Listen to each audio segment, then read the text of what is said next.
We'll start in about a minute.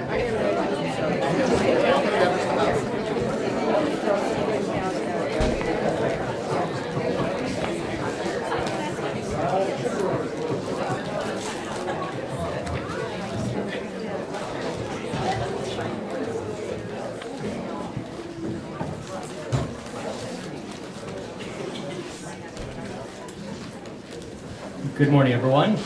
Welcome to the 2026 State of the Parish Address.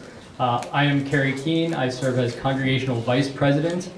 Ordinarily, the Congregational President, Dr. Abeling, would give this presentation, but he is ill today, so we're going to the second string, I guess. Admittedly, I haven't done this before, so you'll have to bear with me, but I guess I'm a college professor, so I'm used to winging things. So, what this is going to look like is we're going to have each of the board chairmen and other leaders in the congregation give a short description of what their committees have done in the past year. We asked that you would keep questions until the end because there's a lot of material that we have to get to. There will be some time at the end. That's all I have to say, right? Okay. Pastor will open with prayer. Let's pray. Lord Jesus, this is your church, and we thank you for the many blessings that you have given to us and the many blessings that you give through us. Today is an opportunity for us to renew our commitment, to renew our trust, and to ask for your blessings as we look forward, as we know that you will bless us and you will guide us in the future by your Spirit as you have in the past. Bless our discussion today. Let it lead to productive outcomes and productive ministry, all for your glory and for the salvation of your people. Amen. And we will not encourage commentary on each of the slides, but just a summary statement as we begin, that you're going to see a lot of names up on the screen thrown at you, and the purpose of those names is not to give credit and glory and praise to the people who are named up there. But in the event that you see something that you would like to get involved with or something that you want to have questions, the names are up there so that you know whom to track down and whom to ask and whom to say, how can I get involved? So note that as we begin. Let's review. We should do this more often, but it's on the bulletin every week. As God's people gathered together at St. John's, we live to declare the praises of our Savior God, who called us out of the darkness of sin into the light of his grace. Paraphrase from Peter's first epistle there. And some of those words we use regularly and often, which is great. That's our goal. Everything we do should be filtered through that mission statement. Now, the following are the goals we will pursue and the attitudes we will embrace as we strive to fulfill our mission. Making worship of our Savior the top priority in our lives. Sharing the good news of God's forgiving love with others. Growing in our faith through regular contact with God's Word. Using our unique gifts to glorify God and serve God's people. Fostering Christian friendships for mutual support and encouragement.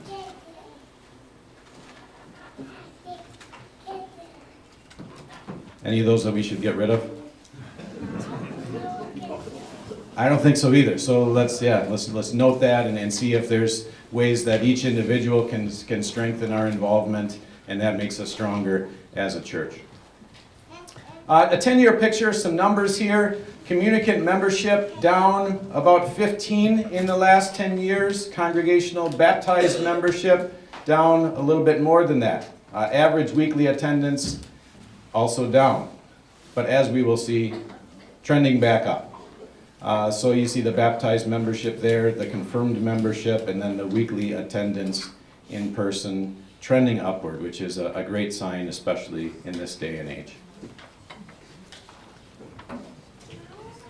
School. Thank you. Also a 10-year picture.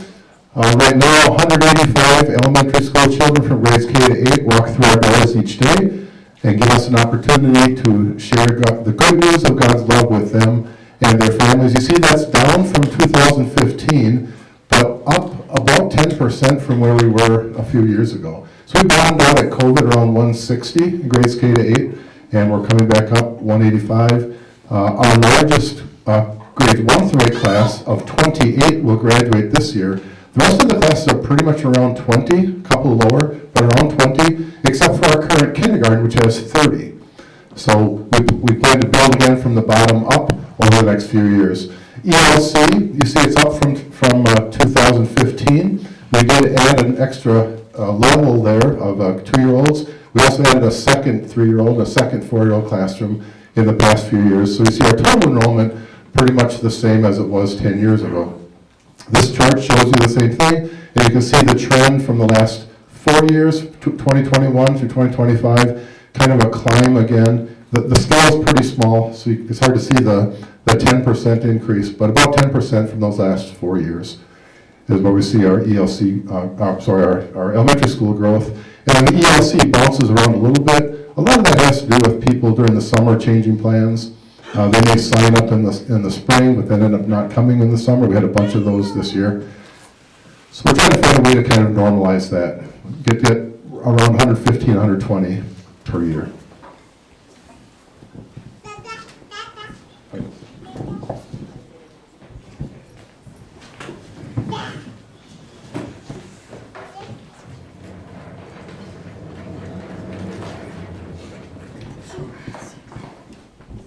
Good morning. I'm going to use the podium because I have some notes. My name is Nate Bruckshin, current congregational treasurer. I'm going to go ahead and give the update on the Board of Finance as well as kind of a mid-year update on our financial results for both the church and the school through December.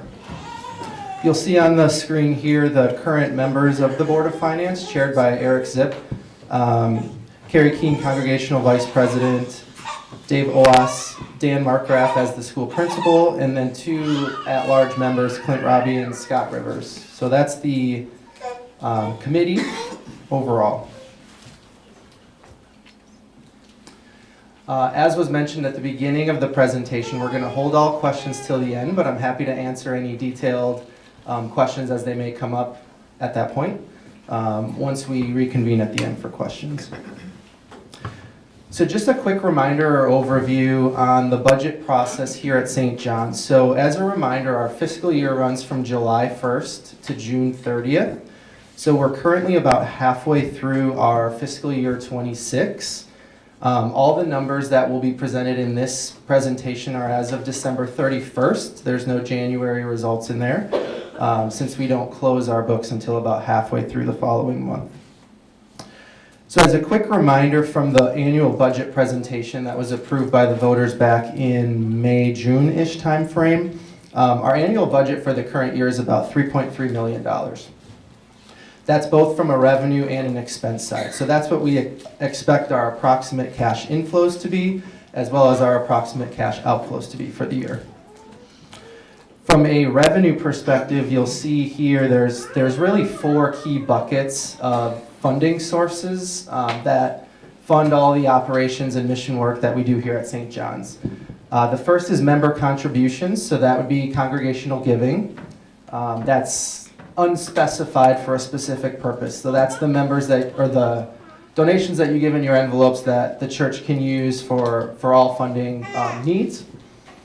School tuition and fees. So that's going to be our K-8 school funding from the member families and student tuition. Similarly, the ELC program, we get tuition and fees from that. And then lastly is a category that we call transfers, which is really just on an as-needed basis. If there's a situation, unfortunately, that arises where our expenses exceed our revenues, we do have some reserve type accounts that we can use to cover those expenses in a kind of break glass in case of emergency situation. We don't want to have to go there, but it is a potential source of funding as well. So I'm going to do just a quick deep dive just in terms of this presentation on each of those funding categories, how we're doing so far. Again, 6 months through the year. Gives us a pretty good snapshot of where things are going and how we're doing. So starting with member contributions, our annual budget for member contributions for the current year was about $1.2 million. Through December 31st, 2025, the Actual giving was about 627,000. And I will note that that number was pulled as of about 2 weeks ago, so there was an update to that, but I'll get there in a second. So through December 31st, if we were to compare actual giving to the budget, we were approximately 6,000 ahead of where we expected to be budget-wise for the year, and ahead of last year's giving at this point by about 50,000. So pretty meaningful there in terms of trending through the year. There were some additional gifts that when we ran the numbers for this presentation were not included in the 6/30 results. So just to give a quick update on that. So as of December 31st, if I were to rerun the numbers as of today, we'd actually be about $30,000 ahead of budget as of that point in the year. So there was an additional, call it 25,000 in gifts that were recorded for December that aren't in these numbers. And I'll say just anecdotally as well, through January, excluding this week, we're already exceeding the monthly budget for January as well. So you might also see a slight uptick if we were to run this again as of January 31st. I suspect that that budget to actual number would be even a little bit higher than the roughly 30,000 that I just mentioned as of December. So overall, very positive trending from a member giving perspective.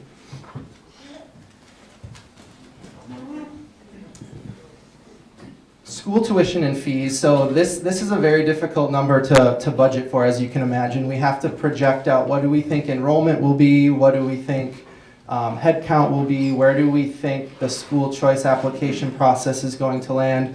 And we set this budget back in May.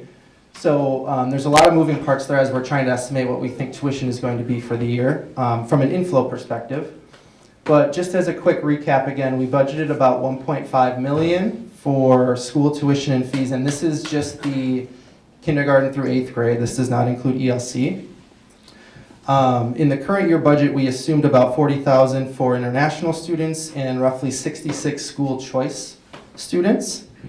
And you can see the compares there to prior year of 1.3 million and then the same kind of assumptions that we built in last year.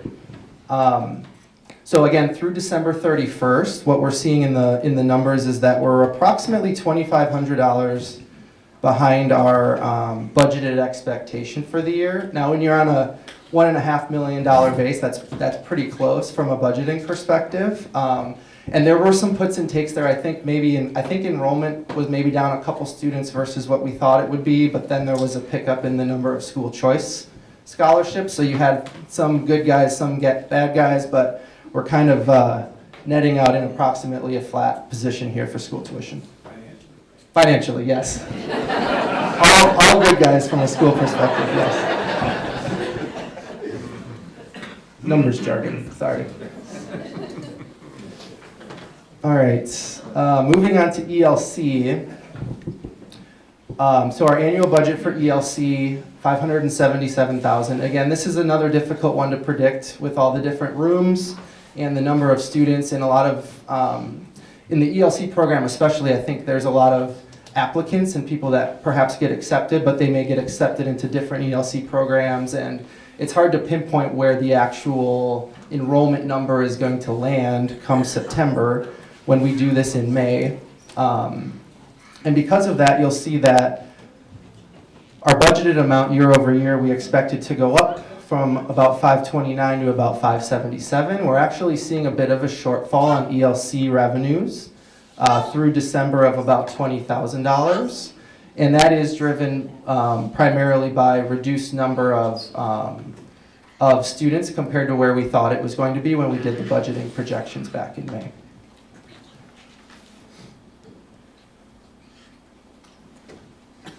And then the fourth category, we don't have a slide on it, but the fourth category of funding is that, remember that transfers bucket, where we can pull from reserve funds on an as-needed basis. No such transfers were required so far through this part of the fiscal year. So we don't have a slide on it, but good news is that such funding mechanism has not been needed thus far for the current year. There's a lot of information on this slide. We tried to condense all of the expense information down into one page. But I think the punchline here really is, again, we have an expense budget of about $3 million for the year. So we're about halfway through the year, and our overall expenses are about $120,000 below budget for where we had expected to be as of December 31st. A lot of this really is due to timing. So it's not necessarily that we expect to come in 120,000, but that timing of where certain expenses are hitting, we thought maybe would be in the first half of the year. Now it may be more likely that they're in the second half of the year. So a couple of just examples of things of that nature. So for example, we have expenses built into our budget to cover moving expenses for called workers. The budgeted amount that we approved for the year was about $15,000. We didn't have any called worker moves in the first half of the year, so that's currently showing as that $15,000 of that $121,000 shortfall. However, as was mentioned, we have a call meeting this week for 2 called workers potentially to add to the roster for next year. So that's an example where those expenses might come in May or June when those called workers move for next year. They just haven't hit yet in the current year. Another significant component of this is in our Board of Property budget. We have a certain budget that we set aside every year for repairs and maintenance projects around church and school. Completely timing based. When things come up and need to be fixed, that's when we, approve them and fix them. At the current point, I think we're about $20,000 below budget through the year for those maintenance projects, but I wouldn't suspect that we're not going to use that money. I think it's just a matter of when it will be needed. And then another big one that is currently showing as a significant variance, which won't end up being a variance, is the fees that we pay to a third-party audit firm for our school choice audit. Really, that's just timing of invoices. We thought those invoices would come in the first half of the year. We haven't seen them yet, so the expense hasn't been booked, but it will ultimately end up in the number. So again, not a true budget shortfall per se, but more just we'll expect it to come in the second half, even though our budget thought it would be in the first half. So I guess that's a lot to say on the expense side, but really it's just, we're monitoring things closely. I would say probably about half of that expense shortfall is just due to timing things that I think will still come through. It's just a matter of when. The other somewhat significant driver of the lower expenses versus budget is we budgeted for a certain level of aides as well as a certain number of hours for those aides in both the school and the ELC programs. And we're seeing those salary levels along with the related taxes and fees that we need to pay from a payroll perspective a little bit lower than budget in terms of what we were expecting from an hours perspective.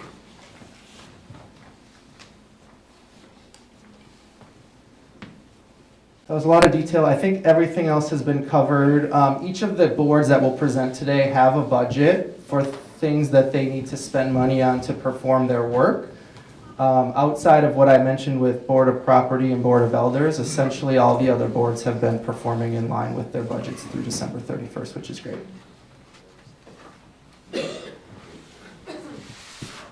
So this is just kind of, I guess, a quick snapshot of what we just discussed. So if you think about the budget of St. John's as a cash inflow versus cash outflow perspective, operating fund income, so that was those 4 sources of funding that I just walked through. Currently through December 31st at about 1.7 million. Operating fund expenses, we just walked through at a very high level, call it 1.6 million. And again, a lot of that is due to timing, so I think some of that will go up here in the next few months or whatnot.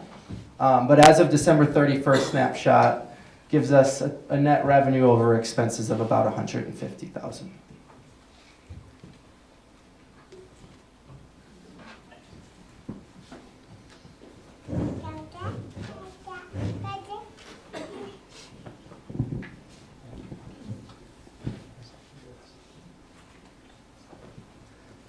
Okay, a short overview of the exec board, which consists of Dan Abling as president, myself as vice president, Greg Martin as secretary, and Nate Hedman serving as treasurer. We are currently without a treasurer, so we're looking for one.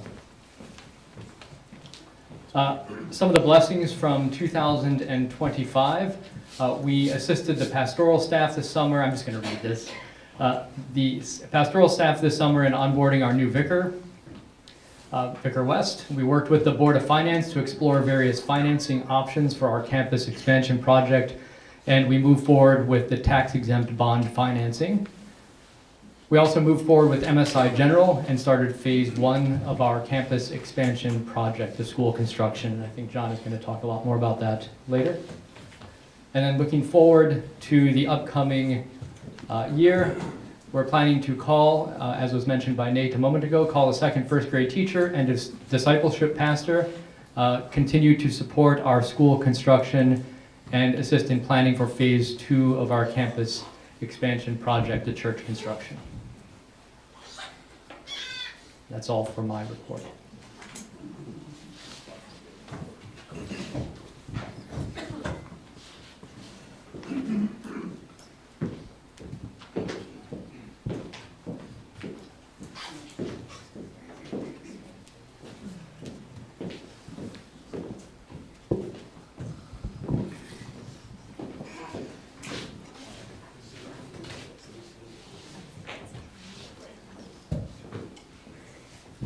Morning, I'm John Chapakheim. I'm your chairman for the Board of Education.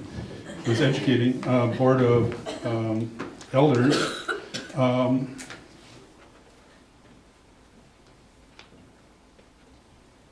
Okay. One of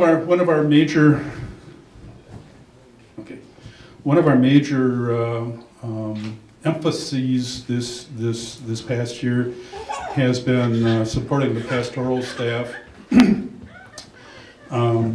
during our continued vacancy.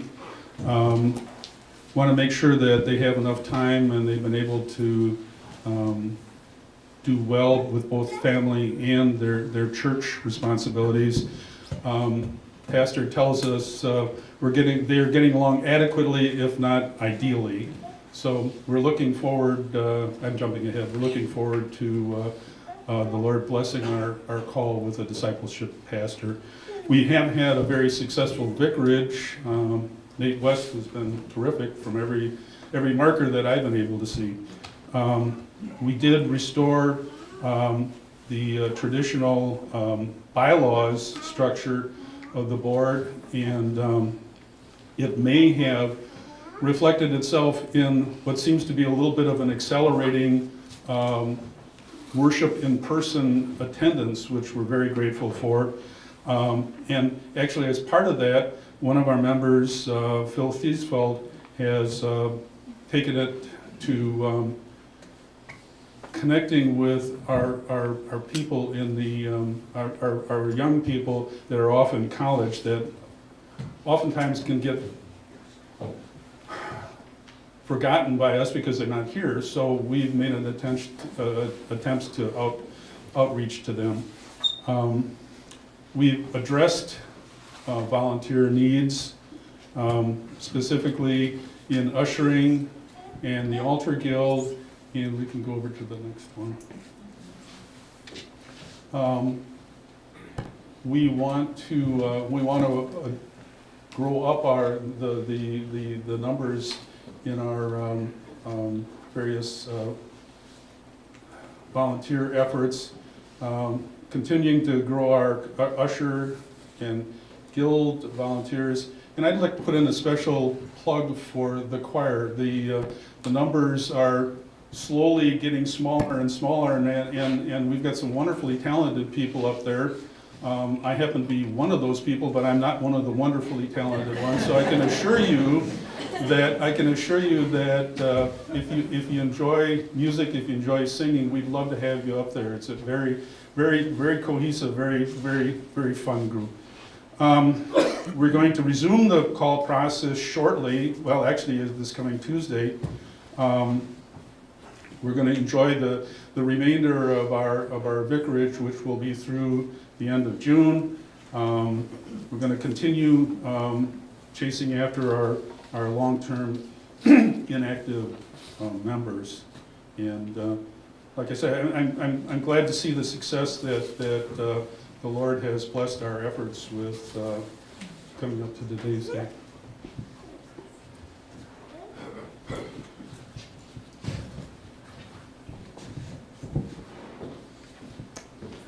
Morning. I'm the actual Board of Education Chair, Matt Tonsky. Serving with me on the board is Ben Bondo, Kyle Gredebeck, John Meyer, and Ed Stolzman. Blessings from 2025. As most of you might know, we started a construction project across the street, our school addition. We opened a second K-5 classroom. As Dan mentioned earlier, 30 kids in that class. Be a lot for one teacher, even as one as skilled as Dana Lair. And then successfully completed our Westlaw accreditation renewal, so that has to be done every 5 years. So we had 40 or more volunteers help us work through that. Our 2026 plans, we will soon be taking occupancy of the completed school building addition. Right now it's about 2 months off before we hope we can get in there. And then, as mentioned a couple of times now, we'll be opening a second first grade classroom and calling a second first grade teacher. Those 30 kids in kindergarten will be moving up to first grade. And again, we'll need 2 teachers to support that class size. And then hopefully here we'll be resurfacing the early learning center playground. Right now it's just wood chips. We'd like to get something that's more modern, I guess you'd say. So we're soliciting bids for that right now.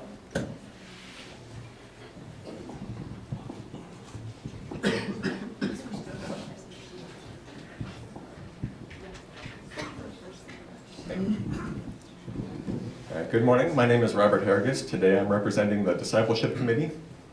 We also have Jeff Quint, John Warnke, and some vacant positions, if you're interested. So last year, we did have increased morning Bible study attendance. Thankful mostly to the, mostly to the Bible study planning committee. We had some very good speakers, good presenters. Looking forward to more this year. We also coordinated a youth meal for the Lighthouse Youth, for the Lighthouse Youth Center in October. It's a remarkable organization for those of you who don't know. They do very great work for the local kids of the community who don't have other places to go after school. We provided a meal, they provide fellowship and some Bible study. We also finished the year strong with attendance at our growth group studies, in-home Bible studies. For 2026, we have to provide more events for the congregation to choose from for both discipleship and fellowship, and continue to provide materials for spring and fall growth group Bible studies. To expand the number of attendees and host houses, we are definitely looking for more of those. They were well attended this year, but I think we can do better. And a big focus this year will also be for the Sunday school, where we usually get over a dozen students from the local community and members of the congregation, but another focus will be expanding that. Thank you.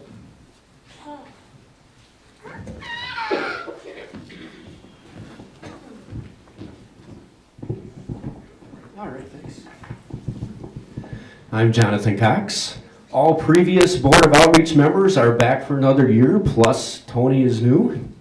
I also want to thank the School Promotions Committee members, Dana Lair, Carol Margraf, and Lisa Festerling, who serve as an integral part of our outreach team and make priceless contributions to our efforts. Last year, St. John's welcomed 37 new members, including 19 by adult confirmation. But the gospel seeds that God plants through us extend well beyond those who become members. From the contacts we make at community and school events, to 28 baptisms, many of which involved non-members, to 18 additional souls who attended Bible information class, Jesus is working in many hearts through us. During Bible class on March 23rd, Kevin Festerling led a brainstorming session on the question, what are some local and relevant needs that St. John's can identify as opportunities for loving our neighbors? You provided a broad range of ideas, which we considered and explored over the next months. We chose 2 for development. One was facilitating of volunteer opportunities at Kingdom Prep High School. God also kept doors open for us to participate in all our traditional community events, with one new aspect at Art 64, which was running an art project in the kids area and was a great success. For plans, I'll focus on the 3rd item. The other community need that we're exploring from that brainstorming session is mental and emotional support. The Wells Counseling Organization Christian Family Solutions created a program called the Resilience Project to provide people with tools to support themselves mentally and emotionally. Some congregations have offered the Resilience Project sessions to their communities as an outreach-minded service, and we can consider doing so at St. John's. The board decided that the best path is to first work through the Resilience Project during Sunday morning Bible class, so that the congregation can make an informed decision whether to pursue this as a ministry of St. John's. We have scheduled this Bible class experience for July and August. Please plan to participate and provide your input on whether to move ahead with this opportunity. If you're interested in checking it out sooner, there's an online version I'd be happy to point you to. Next up is Board of Stewardship.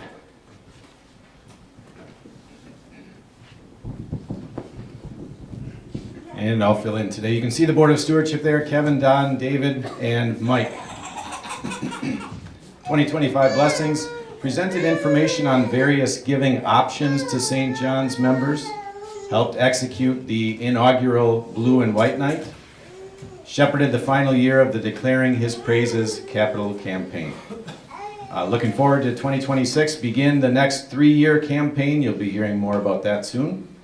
Continue planning fellowship opportunities for St. John's members and continue to communicate with St. John's members regarding the progress of outstanding/deferred maintenance projects.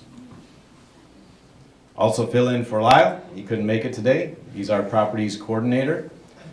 2025 blessings upgraded the church security system to the same hardware and software as the school system.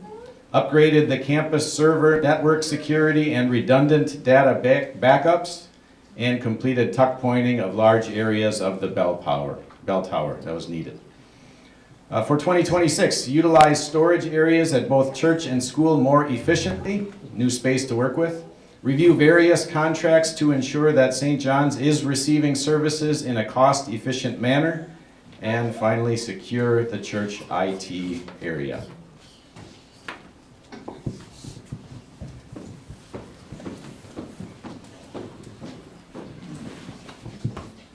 Good morning. I am Christy Meyer. I serve as the part-time communications coordinator here at St. John's. 2025 blessings. The first one's cheating a little bit because it was earlier this week, but I was able to present with Pastor Bitter at the Lutheran Leadership Conference in Chicago. This conference brings together over 1,600 Wells members, about a third of the pastors in the synod were there, a variety of breakouts to choose from. We were able to present on church communications and what is happening at St. John's, what we are currently doing well. Like Matt mentioned, with Board of Education, our WELS accreditation, I did a lot of behind-the-scenes work on that, got stuff up on the website and ready to go for the accreditation visiting site team. And then you've been hearing about the campus expansion project. Hopefully you've been enjoying the pictures. If you are on social media, thank you to Dan Margraf for providing me with all of those pictures so that I could post updates on Fridays. Looking ahead to 2026.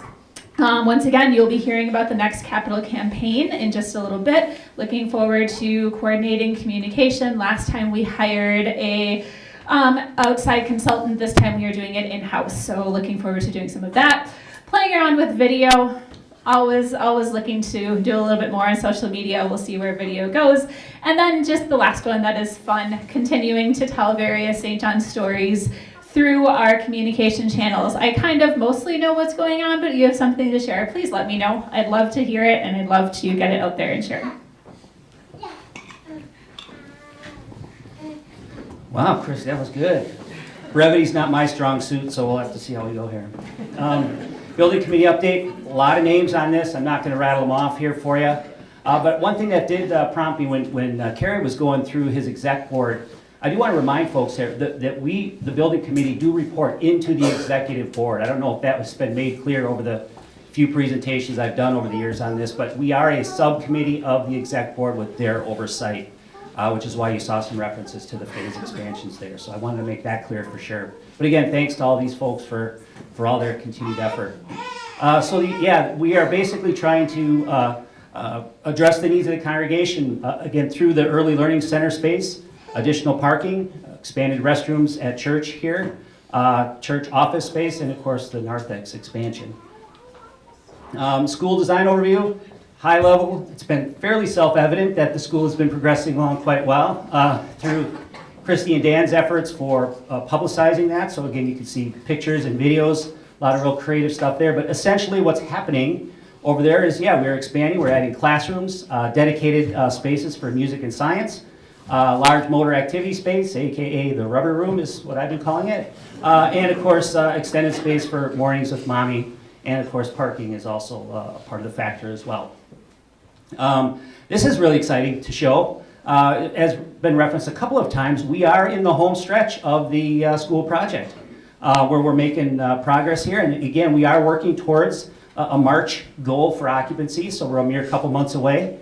So things are going along rather well as well. But we're now moving into phase 2, where we're looking forward to phase 2 and seeing what the blessings that God has for us here. At this point, the plans are fully approved by the city of Wauwatosa and the state of Wisconsin. So we have fully approved plans. So in theory, if we had the funding, we could start digging tomorrow. Waiting to pull the construction permits until we have pledges and financing secured, which I think Larry will be talking about following me. And of course, we have about what we call a 2-year time clock on these. Approved plans don't stay approved permanently. We have a two-year window to get this done.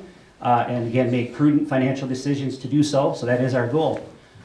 When we make that transition over to phase 2, this is what we're looking to do. 2 levels, about 3,900 square feet. Again, expanding narthex, restrooms, more offices, admin space, and meeting rooms.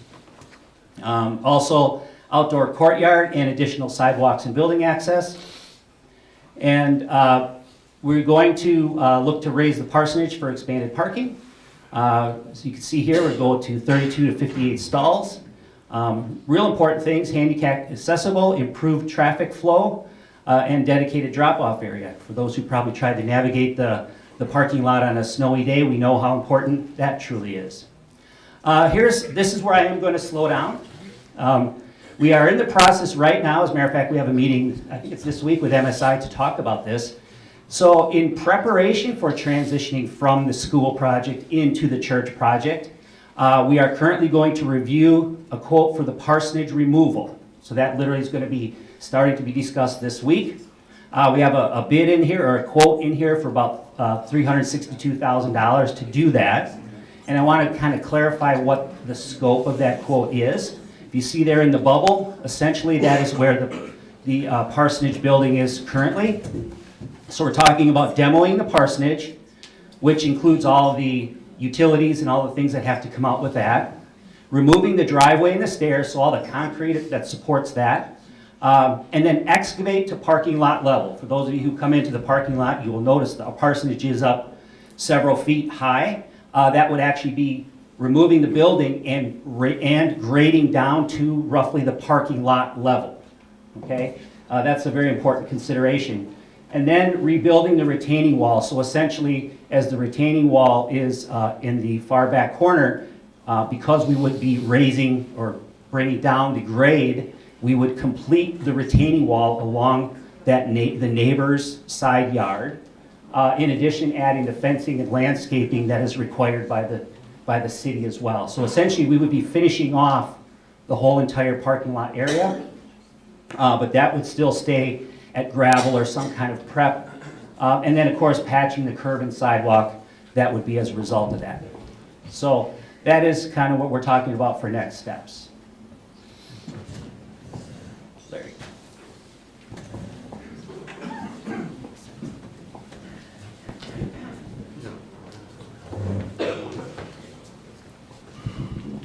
Okay, as we all know, all these things come with a cost. And so the updated cost of construction for the school is $3.3 million.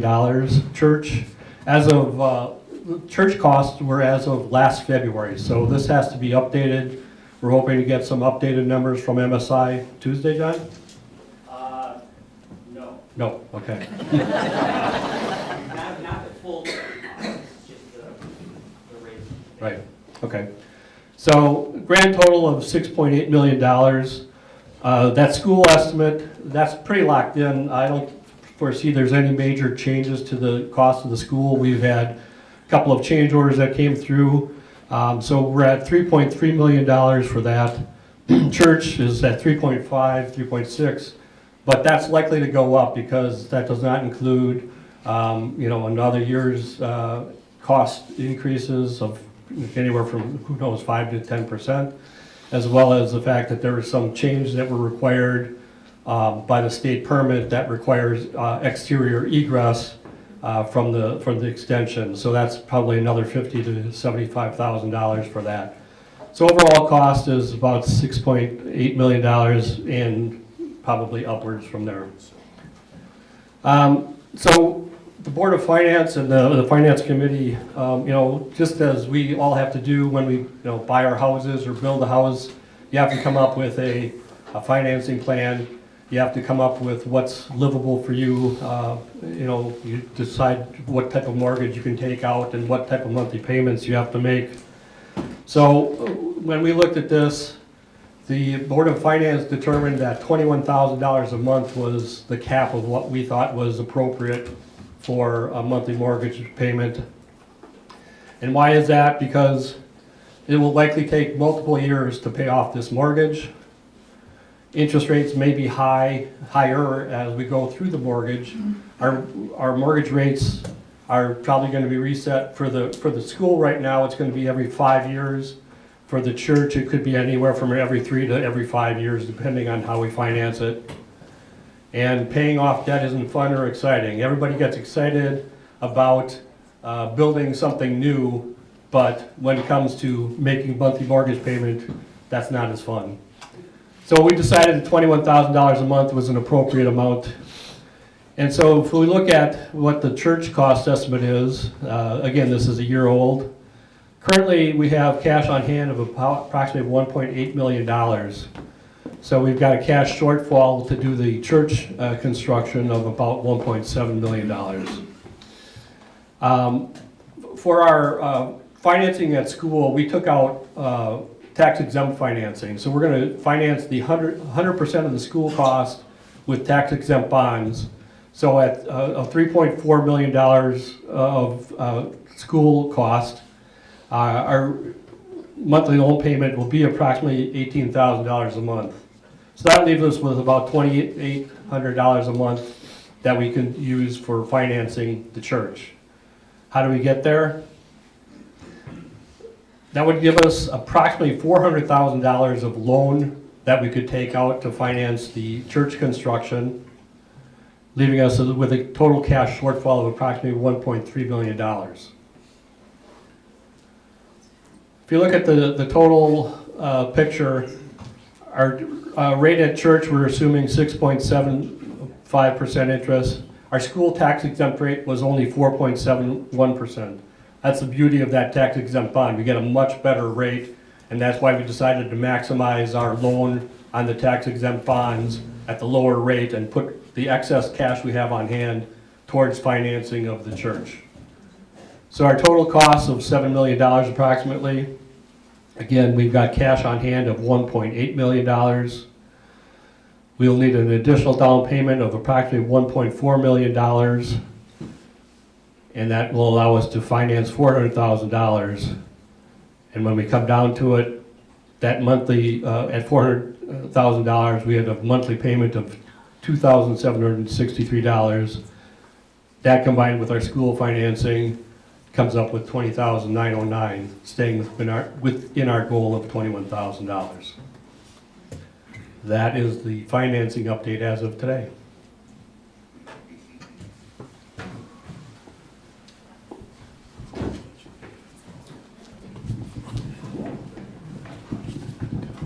Thank you, Larry.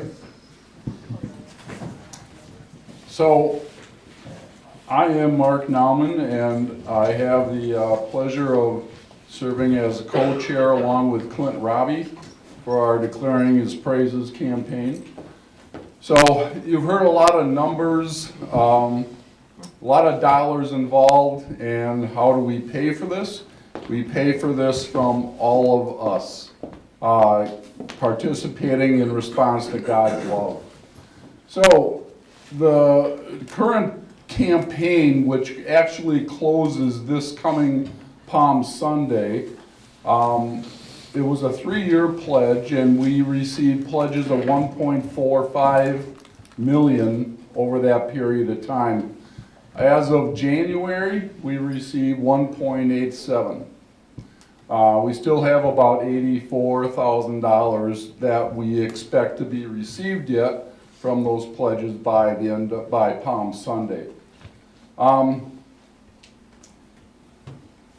Going forward, our next campaign will begin Palm Sunday of 2026 through 29, and the campaign goal for that 3-year period is $1.8 million. As Larry mentioned in going over the financing, we believe that that's a realistic goal, and we believe that will sustain us at least for the next 3 years. Today is the official kickoff, so to speak, for the next campaign. Some things to look forward to in the upcoming months. You'll be seeing more information in the service bulletins, in emails about next steps for the campaign. We'll have some special worship emphasis during that period. And Sunday, March 1st, the packets will be ready for pickup. It'll include some more detailed information about Phase 2, as well as how you are able to participate in that. So March 29th is coming up, and that is Palm Sunday. And that will be our commitment Sunday, where we would like to have members submit their pledges for the next 3 years. I would just emphasize a couple of things. One, like I said, we've heard a lot of numbers, a lot of dollars, a lot of numbers, a lot of building, a lot of construction, but it's really about our opportunity to share Christ, the message of Christ's salvation with others. And to do so, we do need these construction updates, we do need the funding. So pray that the Lord will bless our efforts for the next 3 years and following. Consider how you might be able to participate, and look forward to the information you are receiving so that we can have a good number of members submit their pledges by Palm Sunday. And with that, questions?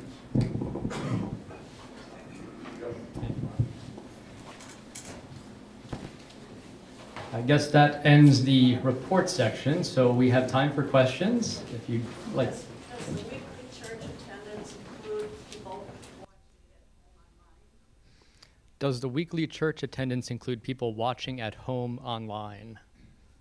Who would know that? It does not. It does not. Pastor knows. These numbers. We do track that, but these numbers are all in person. Yes, please. Just kind of a question. So the Early Learning Center portion of the school expansion, did I hear correctly in the reporting that there was some like shortfall that based on kind of like people signing up in spring and not continuing? How does that all get addressed as far as, you know, the utilizing the space? I mean, I'm not saying we don't truly need it, but just how does that all play out? Yeah, thank you. Our classes are still relatively full. What happens in the January, February, March timeframe is good enrollment applications for the new year. When it comes to August, September, I think Nate mentioned, some of those families have chosen a different school. So we make our projections on what we receive in January, February, March. Reality is sometimes different. We're doing some things to try to increase the retention. One of them is a little higher registration fee. It's a non-refundable registration fee. It used to be $50, now it's $250. So it was easy for families to pay $50 and walk away. With $250, it's hopefully less likely. We're also building really a strong base in our ELC with families that have, you know, kids from K2 to K3 to K4 who now have younger siblings coming in. And we feel that's a lot more certain about their enrollment than maybe a bunch of new people. So number of things we're watching, and Laura's very confident. Our numbers right now are quite high for next school year.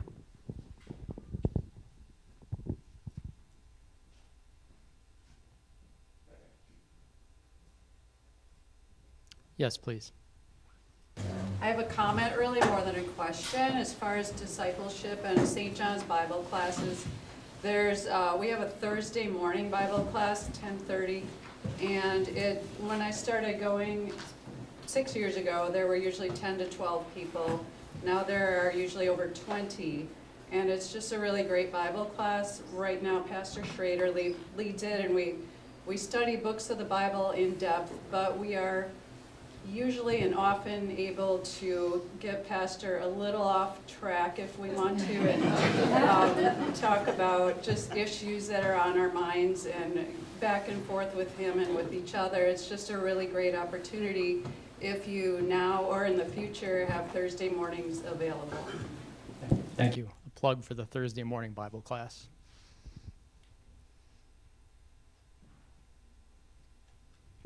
Yes, please. I saw that there was talk about the potential of child care going in across the street in the old Firefly building.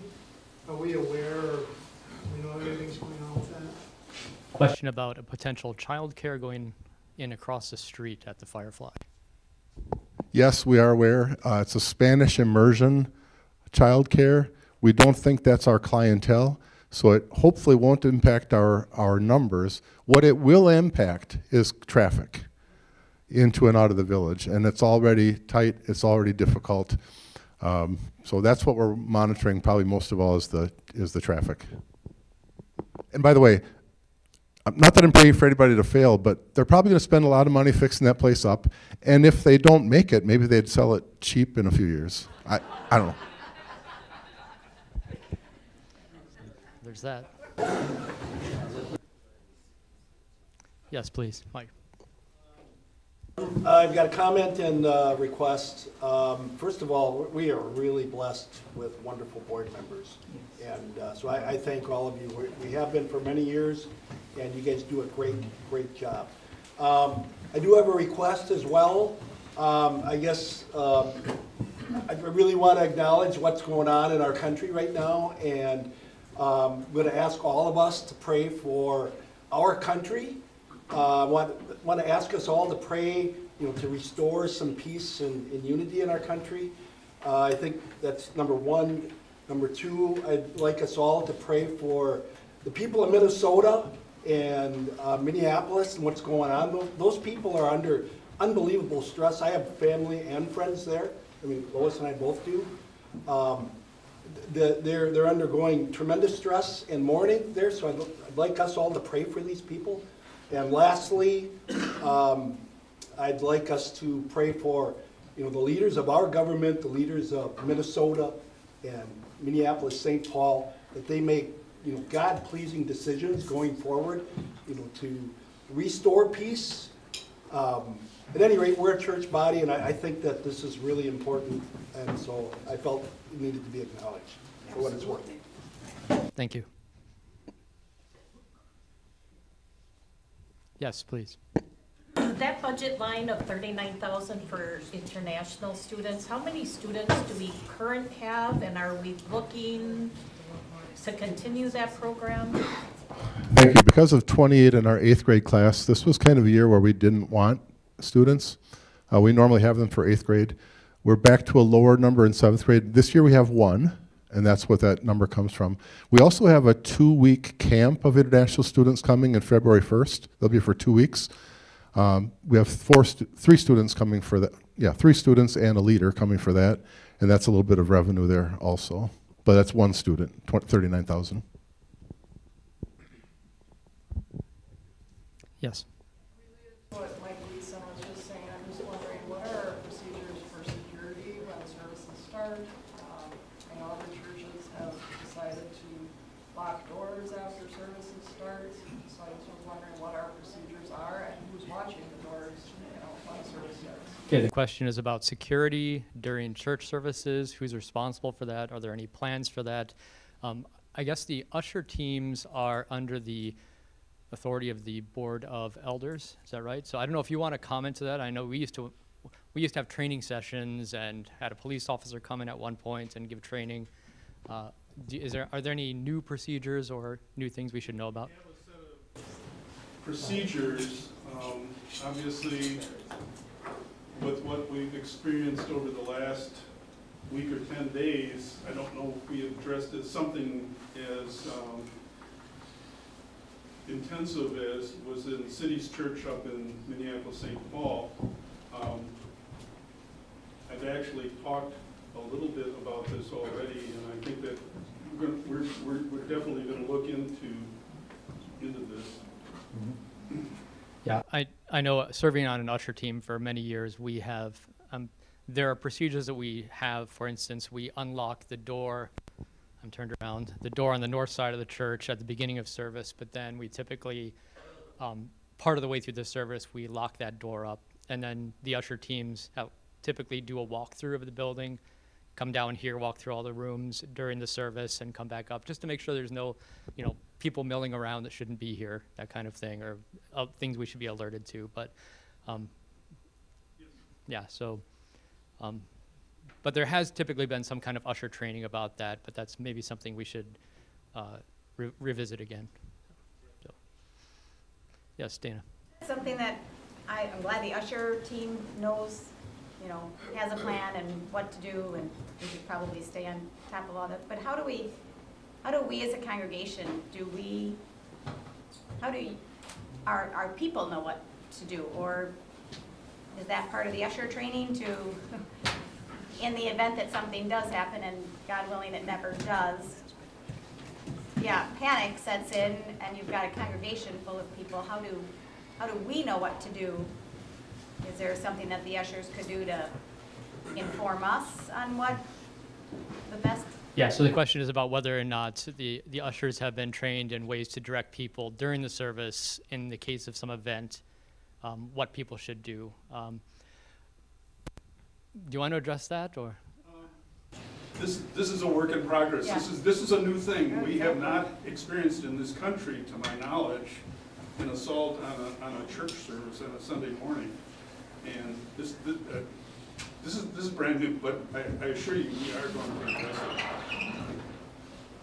I know a few years back we had a fire at the church between services, and there were people still around, and so the ushers directed people to leave the building through the nearest exit, things like that. But there are all a number of different kinds of emergencies that can happen, whether it's a fire or an intruder or anything like that. But okay. Other questions or comments? We have like a minute or two left.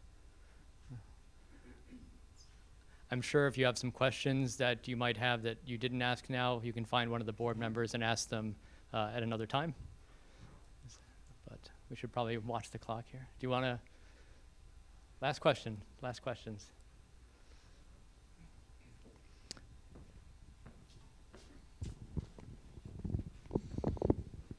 Yeah, with that security discussion, that's something that's always on my mind. It's literally impossible to prepare and plan for every possible situation.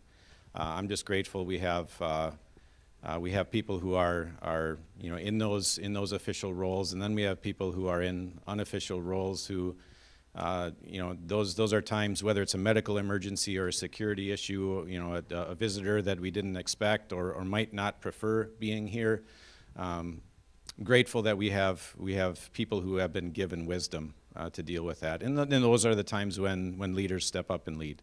And God has blessed us with many of those. So thankful for it. But yeah, we will continue to keep that in mind and do our best to handle whatever God allows to come our way, trusting in Him the whole time. Let's close with a blessing today. The grace of our Lord Jesus Christ and the love of God and the fellowship of the Holy Spirit be and remain with us all. Amen. And thank you all for being here today, for all you do.